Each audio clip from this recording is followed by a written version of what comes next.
ओम सच्चिदानंदरूपाय विश्वोत्पत्त्यादिहेतवे तापत्रविनाशाय श्रीकृष्णाय वयं नमः।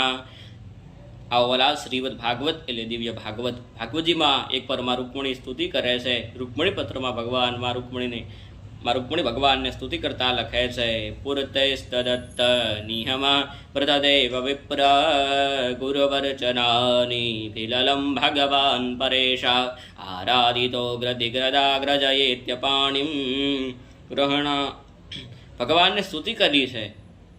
આરાધિતો યતિગ્રદાગ્રજયેત્યપાણિમ ગ્રહણા તુમેર સસુદાતયો મેં ભગવાન ઠાકુરને સ્તુતિ કરીને એમ કહે છે કે હે પ્રભુ તમે મને લેવા આવજો।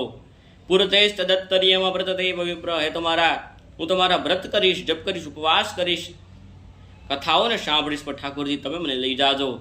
આધ્યાત્મિક જગતમાં જોવા જઈએ તો આ રૂકમણી એક બુદ્ધિ છે અને બુદ્ધિ ભગવાન ઠાકોરજીને એમ કહે છે, આ જીવ ભગવાન ઠાકોરજીને એમ કહે કે તમે મને લેવા આવજો। પણ ઠાકોરજી ક્યારે લેવા આવે? સારા સારા ઉપવાસો કર્યા હોય, કથાઓને સાંભળી હોય, મંદિરે ગયા હોઈએ, કીર્તન કર્યા હોય, નામ જપ કર્યા હોય, ત્યારે ઠાકોરજી તમને લેવા આવે એવોમાં રૂકમણી કહે છે। રૂકમણી પત્રમાં એવું બતાવ્યું છે। એ જ ભાવ સાથે જય હિન્દ, ભારત માતા કી જય, હરિઓમ તત્સત। જય દ્વારકાધીશ। વિડીયો પસંદ આવ્યો હોય લાઈક કરજો, શેર કરજો અને ચેનલ સબસ્ક્રાઈબ કરજો। રાધે રાધે, જય દ્વારકાધીશ।